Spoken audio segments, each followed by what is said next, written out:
The Moorthorn Vale made a great bay that beat up against the sheer southern faces of the mountains, but all was grey in that hour, for the sun had gone, and far below lights twinkled in the homes of men. The vale was rich, and many folk dwelt there. Then, without turning, Aragorn cried aloud so that all could hear. "Friends, forget your weariness! Ride now! Ride! We must come to the stone of Erech ere this day passes, and long still is the way!" So without looking back, they rode the mountain fields until they came to a bridge over the growing torrent and found a road that went down into the land. Lights went out in house and hamlet as they came, and doors were shut, and folk that were afield cried in terror and ran wild like hunted deer. Ever there rose the same cry in the gathering night. "The King of the Dead! The King of the Dead is come upon us!" Bells were ringing far below, and all men fled before the face of Aragorn. But the grey company, in their haste, rode like hunters until their horses were stumbling with weariness. And thus, just ere midnight, and in a darkness as black as the caverns in the mountains, they came at last to the hill of Erech.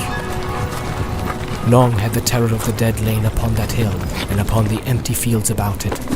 For upon the top stood a black stone, round as a great globe, the height of a man, though its half was buried in the ground.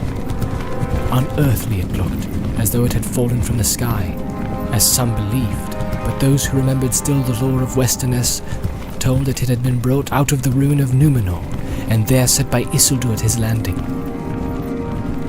None of the people of the valley dared to approach it, nor would they dwell near, for they said that it was a trysting place of the Shadow Men, and there they would gather in times of fear, thronging round the stone and whispering.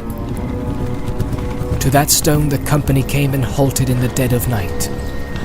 Then Elrohir gave to Aragorn a silver horn, and he blew upon it, and it seemed to those that stood near that they heard a sound of answering horns, as if it was an echo in deep caves far away.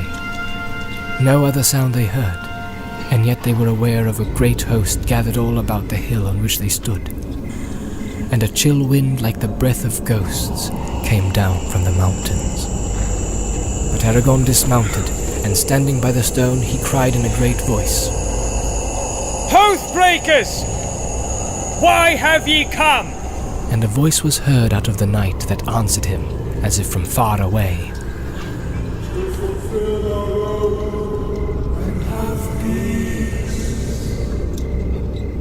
Then Aragorn said, "The hour is come at last. Now I go to Pelargir upon Anduin, and ye shall come after me.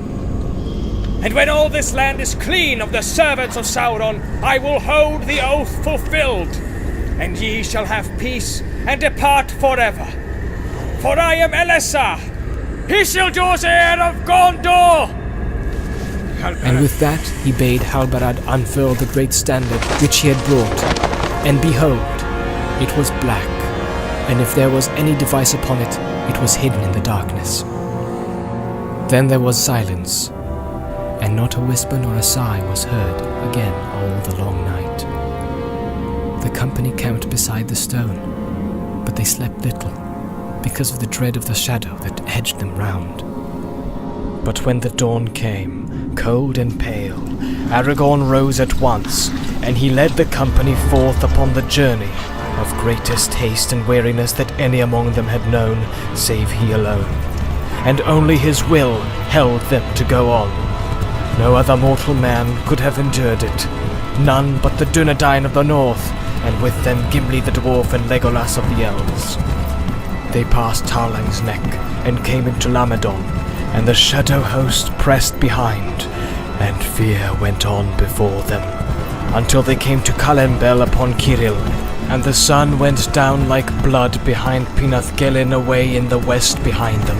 The township and the fords of Ciril they found deserted, for many men had gone away to war, and all that were left fled to the hills at the rumour of the coming of the King of the Dead. But the next day there came no dawn, and the grey company passed on into the darkness of the storm of Mordor, and were lost to mortal sight. But But the dead followed them.